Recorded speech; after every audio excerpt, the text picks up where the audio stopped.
everybody, to this week's episode of Standout Women Live. I'm your host, Michelle B. Griffin. Today, we're talking all about how to not overthink and get your big idea and business book out into the world. So, I'm thrilled to welcome to the show author and ghostwriter Emily Crookston to the show. Hey, Michelle. Great to be here. Thank you so much for being here and congrats because just last week, Emily's book, Unwritten, launched. So I just want to say, first of all, thank you. But you worked really hard to get your big idea and your business book. So I want to get into that. But before we do, for those who haven't met you yet, Emily, tell us a little bit about what you do, who you help, and how you do it. I'm the owner of the Pocket PhD. So I used to be a philosophy professor. That's where the PhD comes from. I do have a PhD. And yeah, I'm a ghostwriter. I'm a developmental editor, and I help entrepreneurs, business owners, people who want to become authors and thought leaders get their big ideas out of their heads and into the hands of their fans. I work with people who I have an idea and I have no idea how to get it out there. We work on the outline, we figure out what the book is about, and we write the book. To, people who are like, maybe I want to write a book, I'm not sure, but I know that I have this big idea and I want that to kind of orient everything in my business. And so I really work with them to kind of get the content sort of rowing in the same direction or align everything so that they can meet the business goals that they have. Writing my business book this year, I can tell you the skills and the expertise that you bring to help people that you just told us and then you talk about in the book. Can I tell you that I sometimes would say, I wish I had Emily when I was struggling on some of the things, because you were so kind to send me this book, and it's been pivotal to me as I was writing the book, but I know it could be very helpful for those about to, but you really walk us through the things to help us not overthink, because that's what I've done. And in my defense, I took a 7-step framework, brought it down to 4. So I'm not going to be too hard on myself because that's a big feat. But there are a lot of women, and especially, people who aspire to be thought leaders, who never get their big ideas and their work out in the world. And that makes me really sad, because my big mission is to create more women thought leaders with the work I do. Yes. And you do this too. So for those who are like, Michelle, Emily, this is such a great episode. I have a big idea, possibly, maybe. I want to write a business book. Where do we start? Yeah, it's a great question. So I always tell people to sort of start with the content you're already creating. As business owners, we are all creating content all of the time. And even if you don't think what you're doing is creating content, maybe you're writing talks, you're giving presentations, you're trainings for your people. That's all content. That's all stuff that you're putting out into the world and ideas, and let alone the social media posts you're creating, the maybe blog posts that you're writing. You're creating so much and putting out so many creative ideas. That's the place to start. Mind what you have and look for those gems. So I say, look back on the past month or 2 months of all the content you've created and look for a theme. What are you writing? What are you talking about most? And then the really important thing is not just topics, not just I've got an idea about productivity or whatever your topic is, but your unique angle on that topic. It's so important to come at the topic with a point of view, because that's the thing that sets you apart from your competition. That's the thing that makes reading your book different from Googling how to do X, Y, and Z, right, within your industry, because you have that unique take on the idea.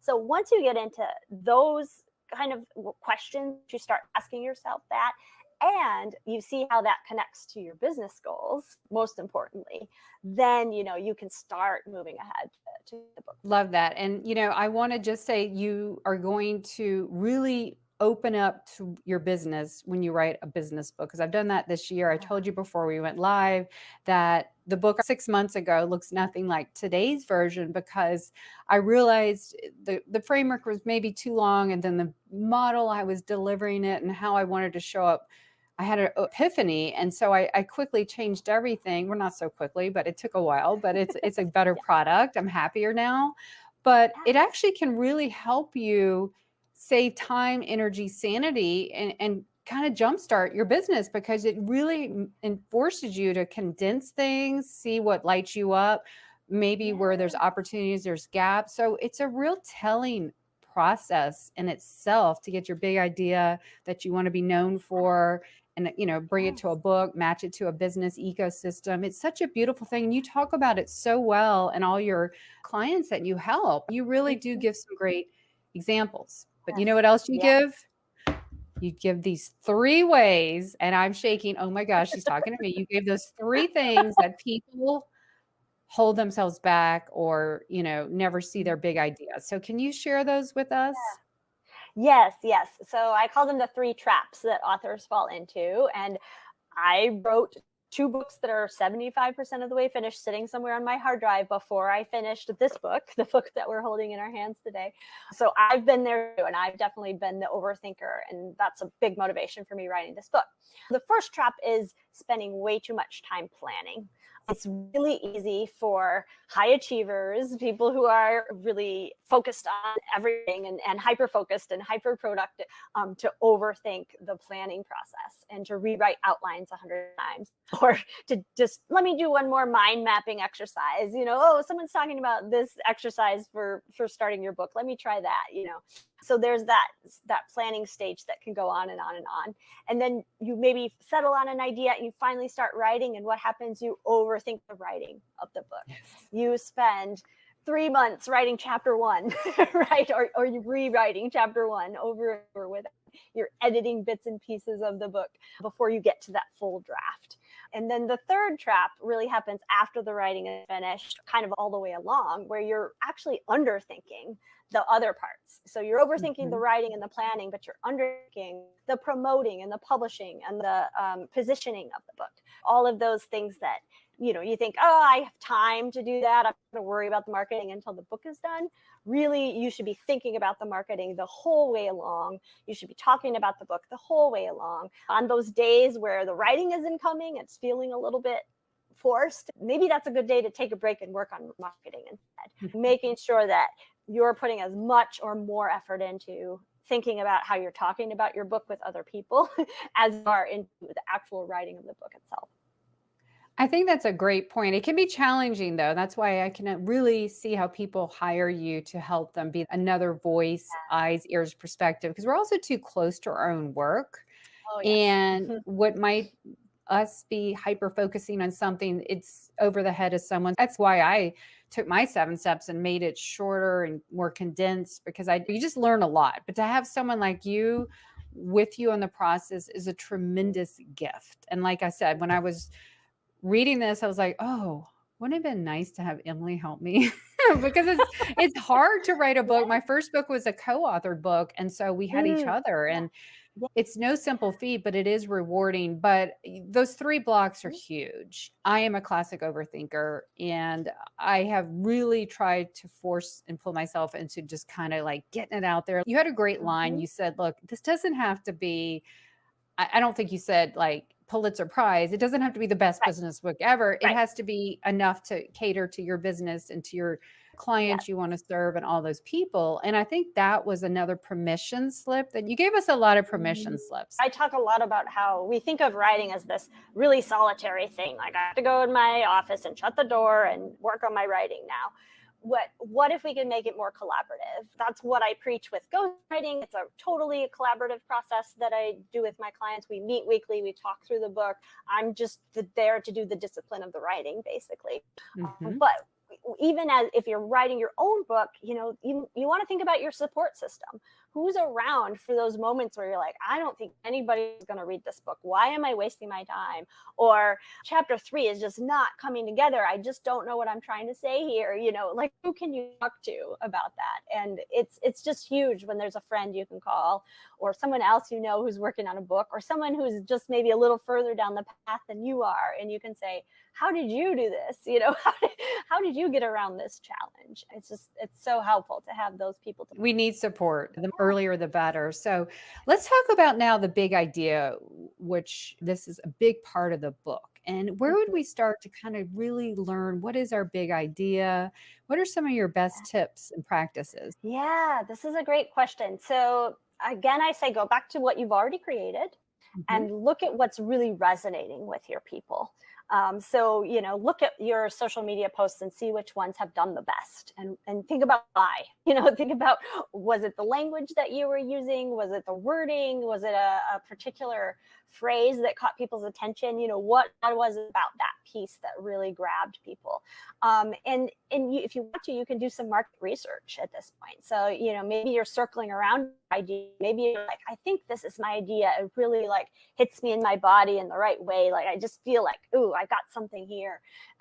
And you might start talking about it with people. Go to a networking event and say, I've got this idea.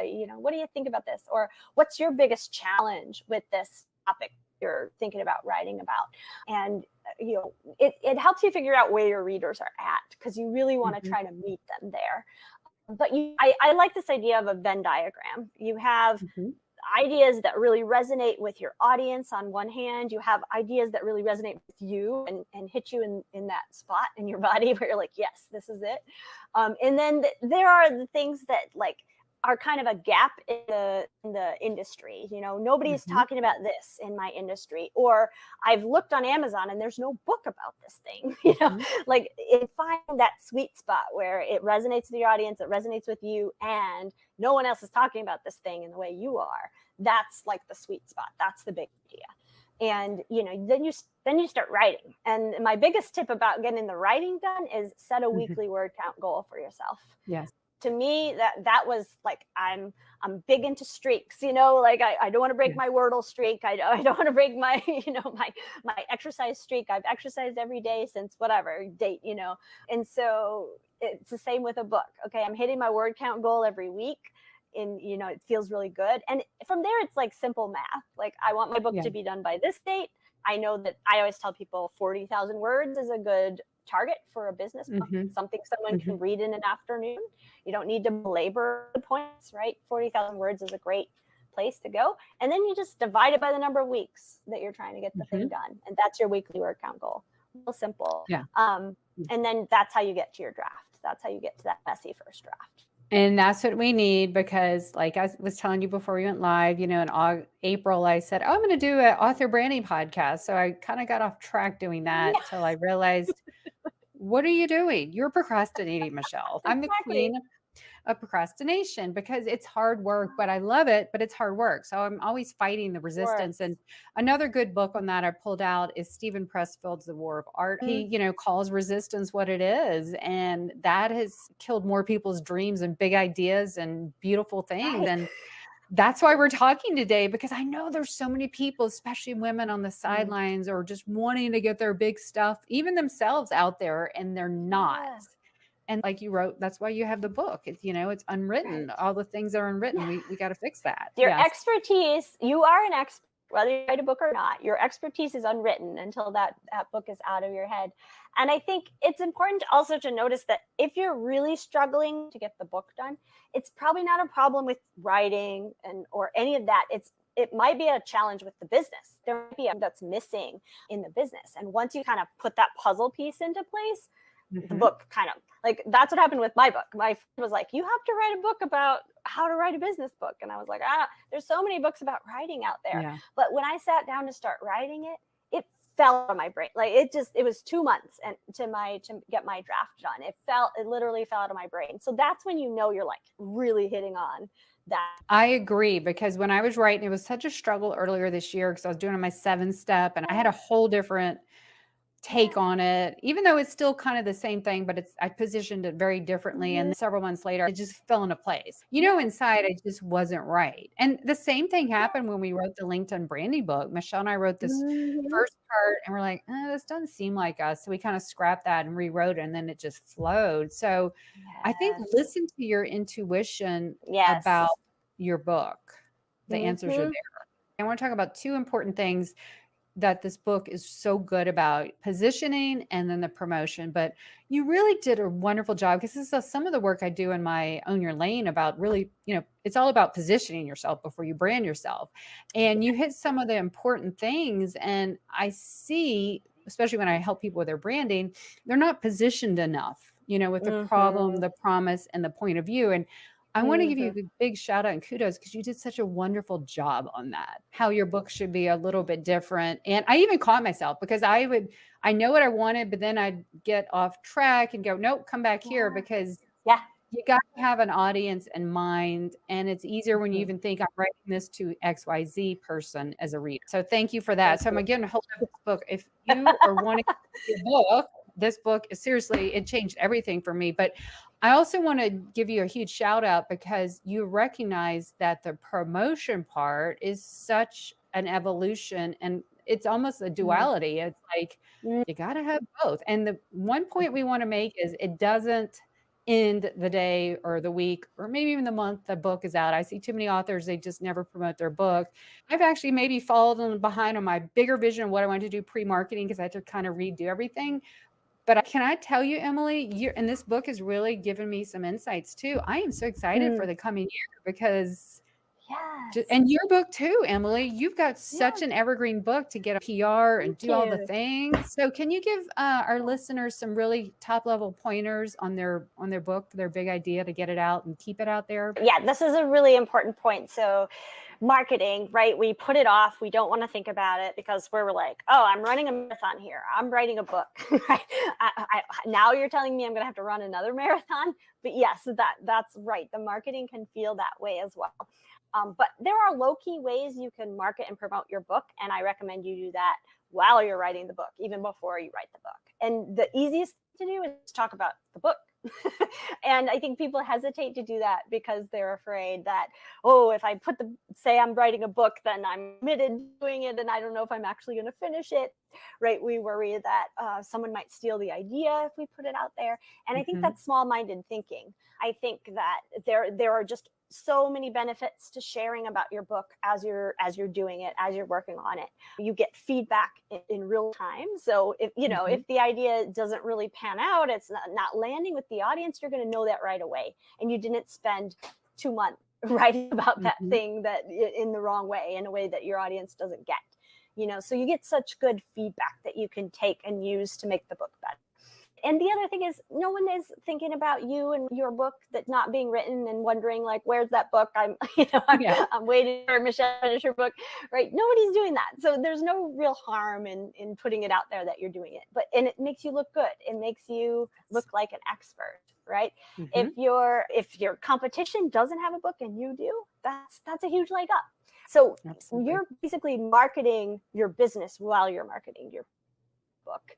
And that all starts from the very beginning. That all starts as you're writing the book. And then it's really important, like you mentioned, that the launch is just the beginning. Yes. I have 2,000 books sitting in a warehouse somewhere, slightly less than 2,000 now.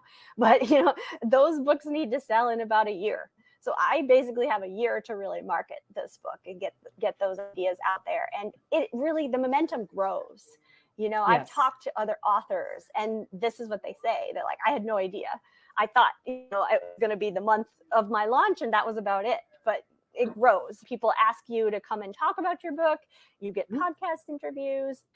You're doing speaking based on Mhm. now that you have a book, now that you're an author. It really does feed on itself. It's It it's is. doing double duty for you.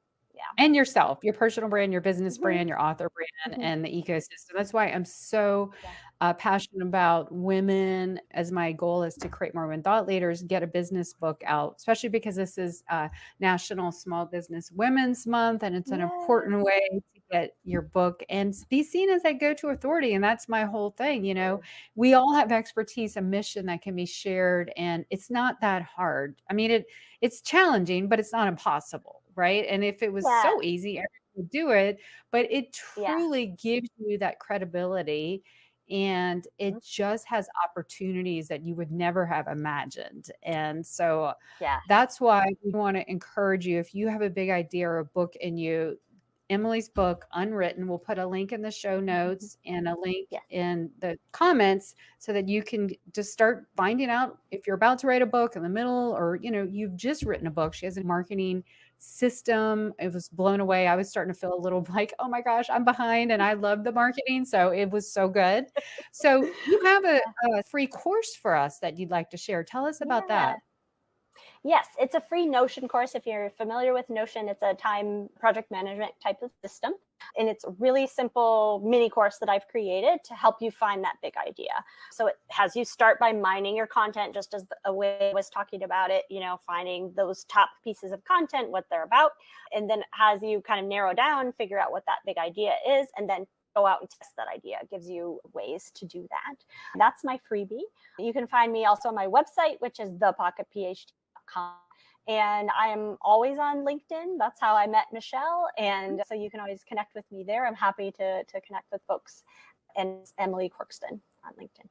Definitely check her out if you even, need help with ghostwriting, developmental editing, all the things she can help you with. We'll put a link to your free course in the comments and the show notes as well, because that's a tremendous asset. Thank you for that. Emily, this has been tremendous to help us not overthink. And, I am the classic overthinker, so you absolutely have helped me as well. So I want to thank you personally. Love it. But don't overthink. We don't need permission. We just need a plan and a process. And she lays it all out in Unwritten. She lays it all out, and so that you can truly get your brilliance out into the world. So thank you again, Emily, for being on the show. Amazing. So for those who are ready to get visible and you're feeling held back, head on over to michellebgriffin.com and get my free audio masterclass on how to put yourself out there. I talk about the 3 ways you can bust through all those roadblocks and get out there and get visible. That's at michellebgriffin.com. So remember, don't overthink it. Get out there. I promise you the opportunities and advantage comes your way. So keep putting yourself out there. You have a brand to build, a message to share, and people to impact. I'll catch you next time. Take care.